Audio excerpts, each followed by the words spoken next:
Support comes from the Missouri Forest Products Association, committed to conservation and careful management of the state's forests to make them more resilient and better habitats for wildlife. ChooseWood.com. Welcome to St. Louis on the Air. I'm Don Marsh. For the better part of a century, a Brentwood neighborhood was home to generations of middle-class African-American families. It was known as the Howard Evans Place neighborhood. Now the property is home to the Promenade Shopping Center, anchored by Target and other well-known retailers. The Evans Place neighborhood may be gone, but the memory of it remains. We're looking back on the community with Beth Miller, a local writer who has researched the Evans Place neighborhood. Ed Wright is a lifelong Brentwood resident and former alderman. Olivette Thompson is also a former resident. Thank you all so much for being with us. Great to have you. Thank you. Thank you. Happy New Year, a belated Happy New Year to you. Beth, let me start with you. Give us just some sense of the history of this neighborhood. It'll have to be the Cliff Notes version because it's a long history, but so people know what we're talking about. Okay. Starting in about 1907, a lot of African Americans came up through the Great Migration to St. Louis looking for work. And the Evans Howard Fire Brick Company was located in what is now Hanley Industrial Court, and they offered jobs and houses to these workers. At that time, the houses were called 2x2s. It was like a duplex, and there was 2 rooms on each side, no electricity, no plumbing, no basement. And to think about what the workers were facing in the South, that they would leave where they were to come up and live in a tiny room with no plumbing and electricity, to work in the dirtiest jobs in the fire and brick factory, that meant more to them than what they had had in the South. So this was really a good opportunity for them. So the neighborhood developed, more people came up, they had families, more homes were built.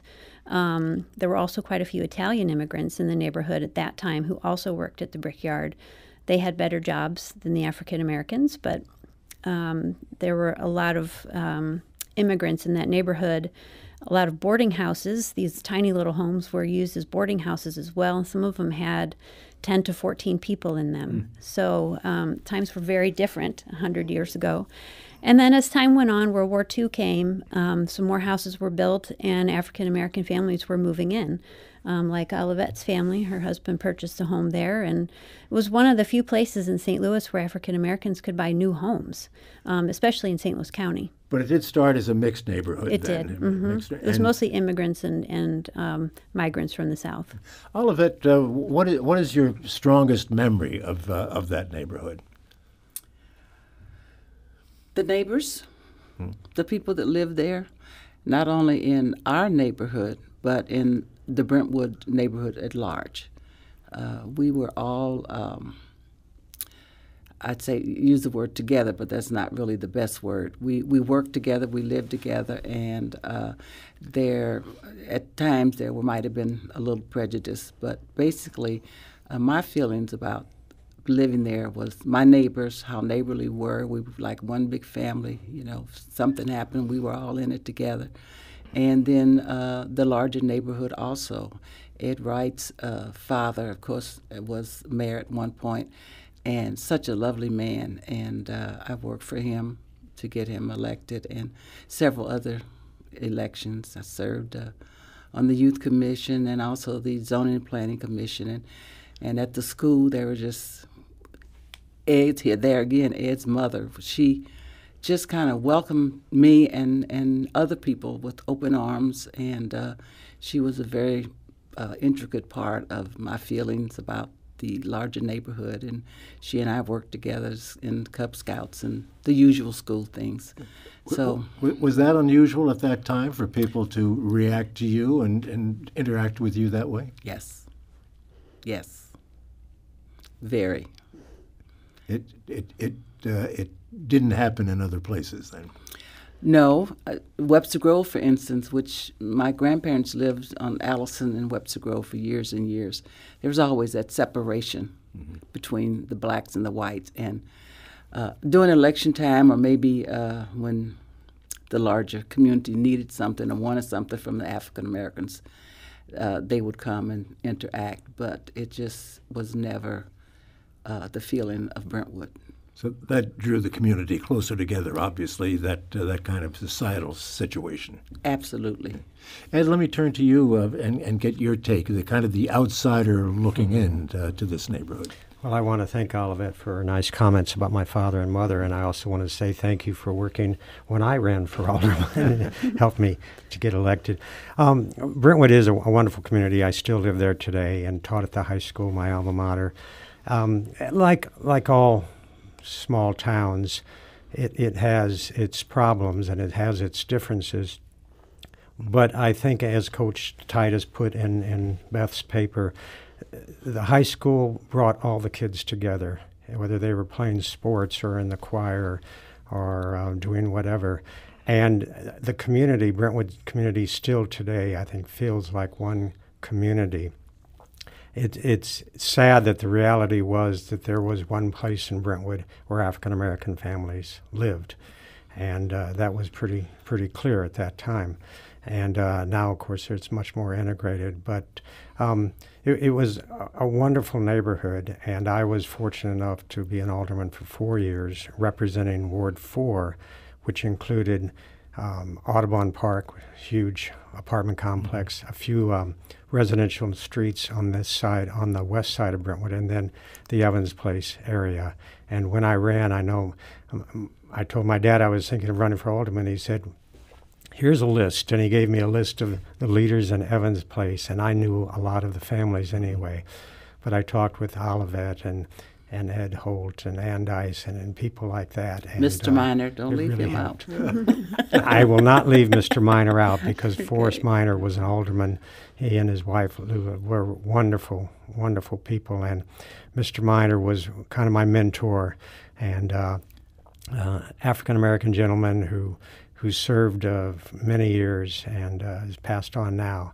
But there were so many great families in that area, and it was a great neighborhood. And it's been 20 years or so since that was broken up for the development. But Beth, Yes. let me come back to you. What drew you to this story, to this neighborhood, to do considerable research on it?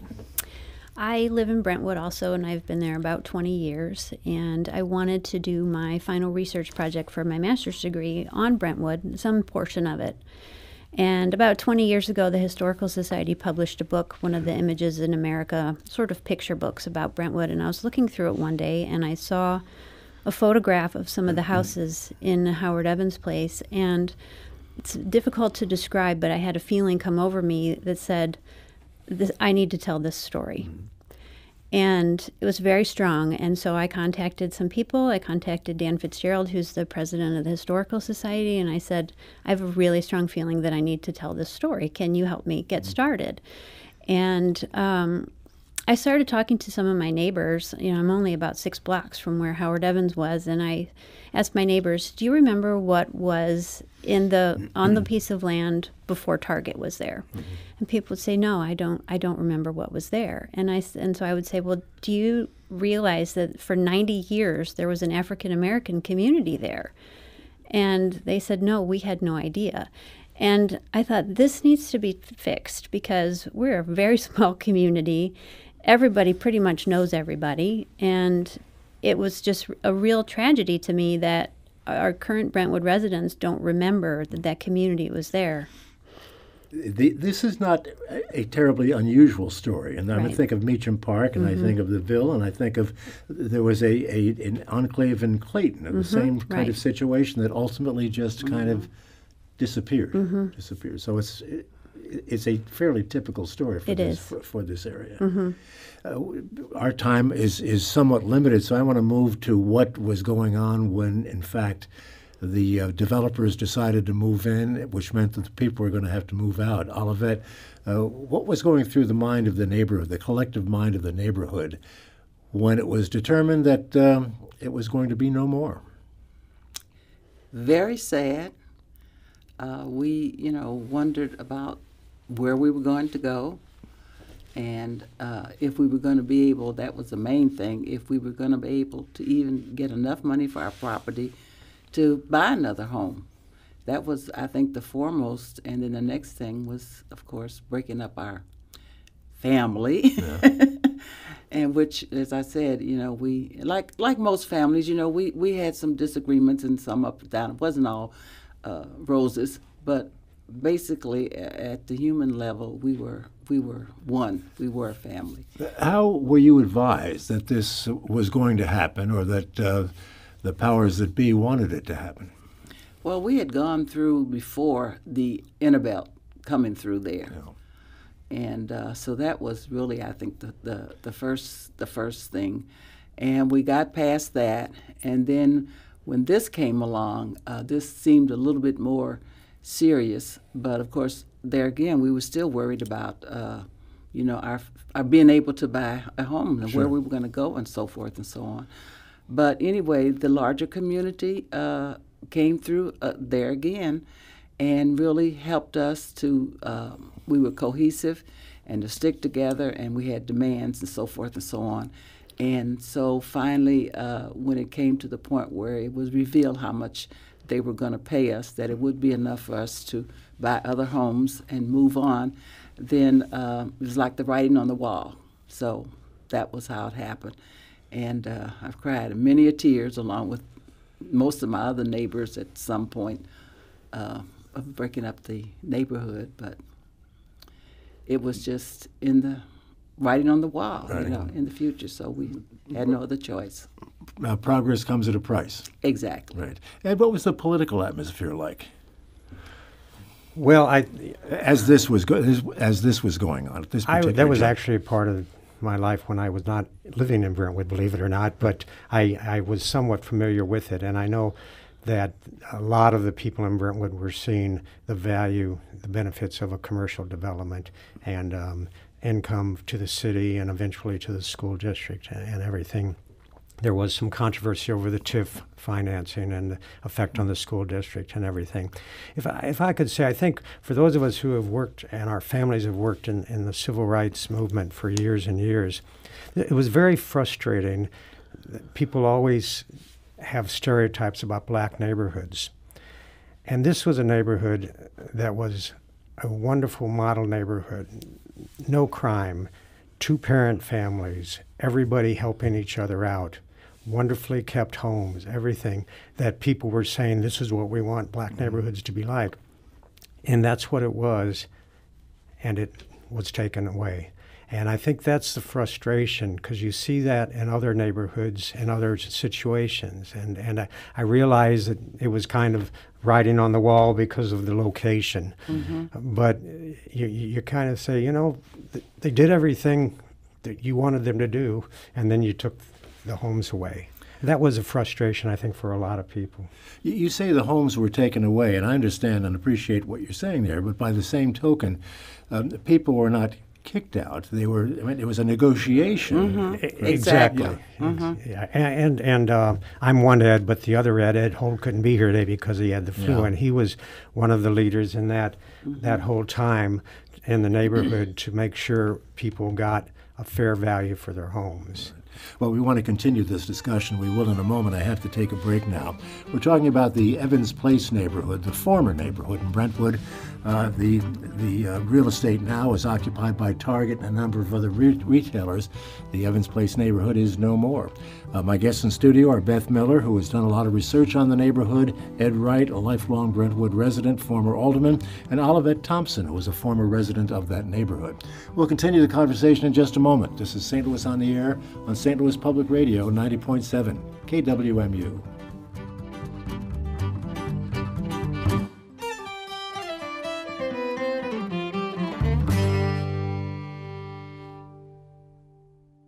Welcome back as we continue our conversation about the Evans Place neighborhood in Brentwood with Beth Miller, a local writer, Ed Wright, a lifelong Brentwood resident, and Olivette Thompson, a former resident of Evans Place. Beth, let me come back to you.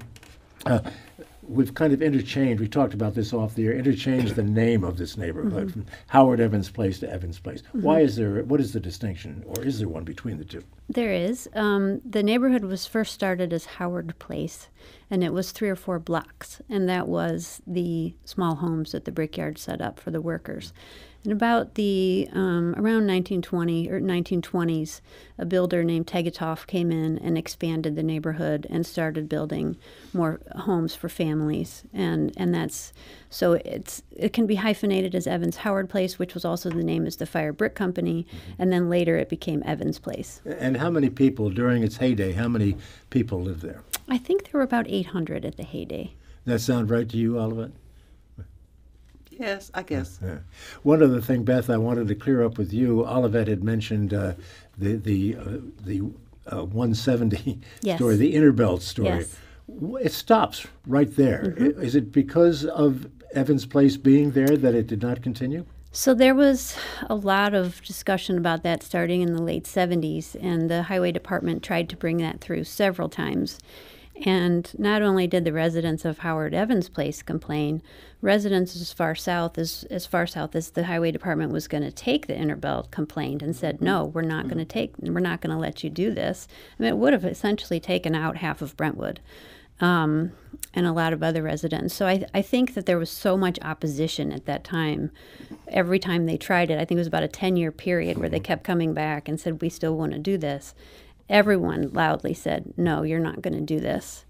You know, I remember quite clearly Gene McNary, when he was county executive, wanted to send it through Webster Groves along Elm Avenue and destroy all those properties there, and that never happened either. I'll bet the community must have had a very, very strong resolve and cohesiveness to stop something like that. I mean, there were some pretty big players at work on this project. Absolutely. And Forrest Minor that Ed mentioned, he was really our leader, actually, in the black community. And he had very strong resolve, and he was just the type of man didn't take no for an answer. But anyway, and along with the larger communities, Ed said, you know, his family and other people whose children had gone to school with the kids, you know, they were interactive, because we'd come home a lot of time. We'd have 3 or 4 kids sitting on our porch, white, black, you know.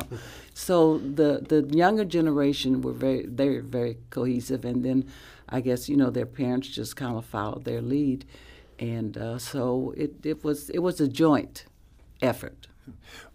Ed, what were the politicians thinking who wanted this to go through?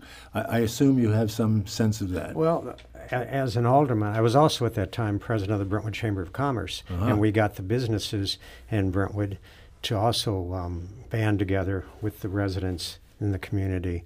And we knew that it was going to be a tough fight because people wanted that quick access to go all the way down in South County. But when you talk about people's homes, and with the extension you were talking about, like Beth said, really dividing Brentwood totally in half, as it would have done Webster. Yeah. And so we were able to get local politicians, business, and residents together on that.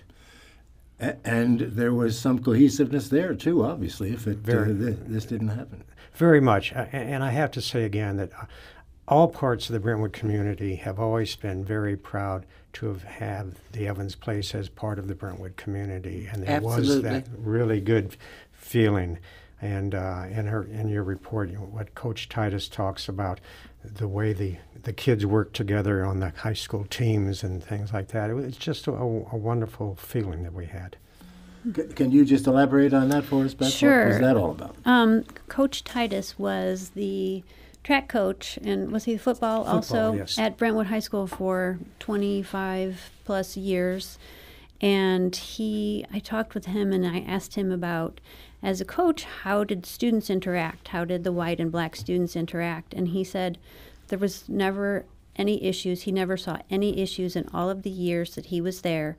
He used to have to take the football team to other parts of the state to play football games, and they would go to some places that weren't integrated yet, and he took them to see a movie, and they had to all sit in the balcony. The whole team and the coaches sat in the balcony, because he said, I'm not going to have my black players sit in the balcony by themselves. And you know, he just talked about what a wonderful environment it was. And I talked with quite a few students who had gone through Brentwood High School, different ages, and they said the same thing. They said, we all got along at school. We never had any problems. We all got along.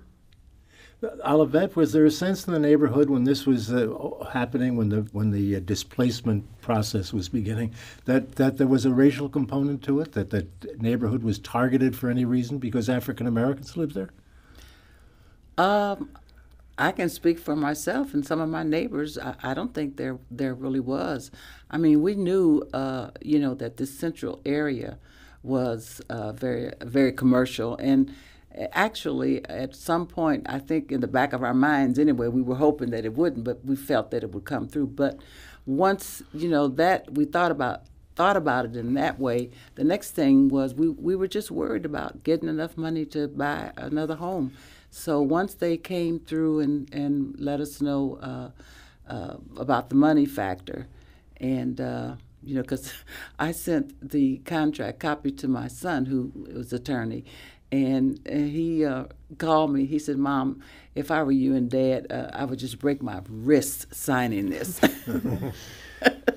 Wasn't there another element here was that this, at about the same time, properties to make way for the Galleria were also being sold. They were being bought out, and that what you folks in Evans Place wanted was an equal amount, the same kind of prices. Yeah. The prices that the people in Richmond Heights, I guess it's Richmond Heights, were getting for their property. You wanted the same thing for yours. Exactly. That must have been quite a fight. Well, I think who was the company? Joe Johnson at Weston Group. Yeah, I think they came to the realization, but that they weren't fooling with just any group of people. We had lawyers and people who knew things, who knew what was going on and the value and all this. So they weren't just dealing with people who were illiterate or didn't know, of the price of their land and what it would become and so forth. So in dealing with that, and also the larger community coming in, they kind of saw the handwriting on the wall. So they had to give us some kind of reason to really, really, really, really sell. And that's what they did. They gave us 3 times the amount of money that first we would offer. have gotten. Yeah. That were first offer. Yes. Were the homes comparable to those in Richmond Heights, where the Galleria now sits, comparable to Evans Place? I think parts of them there where Rally House and some of those buildings are now, and the Boulevard. I think some of those houses were comparable to what was in Evans Place. And we also in Brentwood, right where Brentwood Square is, there were 2 streets that were basically white residents that were also taken as Brentwood Square expanded. So I think they went through the same process. What was the price of housing in those days? Do you remember all of that? I mean, what would be an average, for instance? Would you guess? Mm-hmm. Maybe Ed, you would know. Do you have any idea? I don't know. I hesitate to guess, but like I said, whatever it was at that particular time, we got pretty much 3 times the amount of money that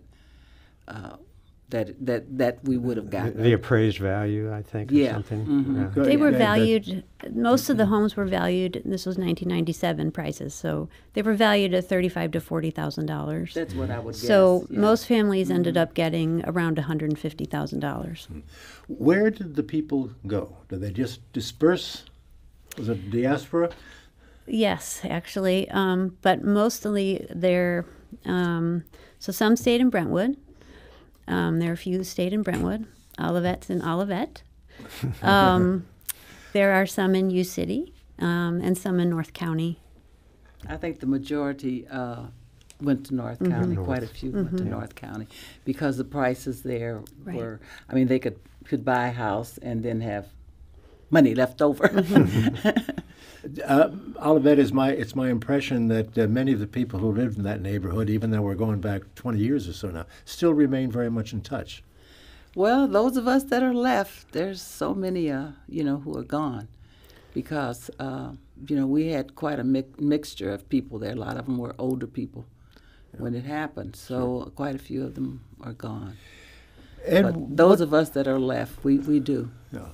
But we wind up at funerals more than anything, unfortunately. Yeah. Ed, what would have happened had the people there not negotiated this settlement and not gotten the prices they wanted for these homes? I think it would have been a very sad time.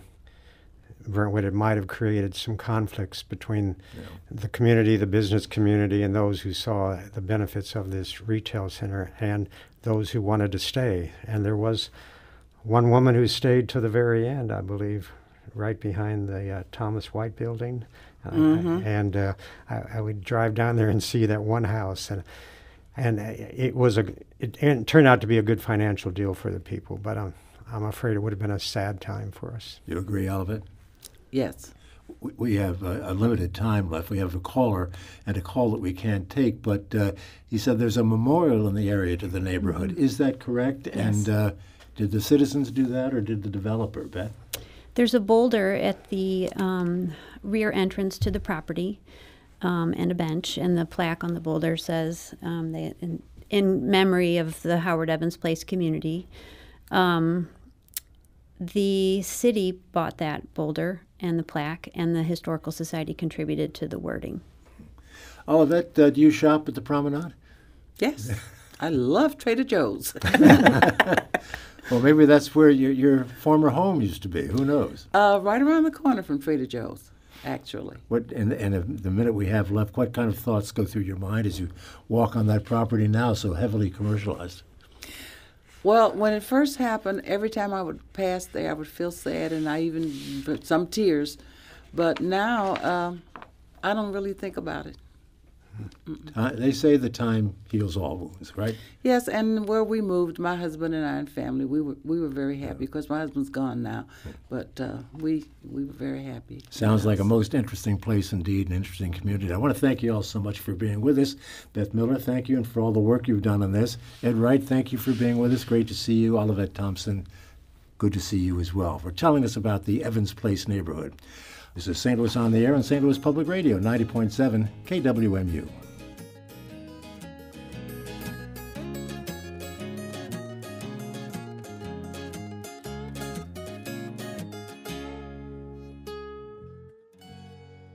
Support comes from the Missouri Forest Products Association.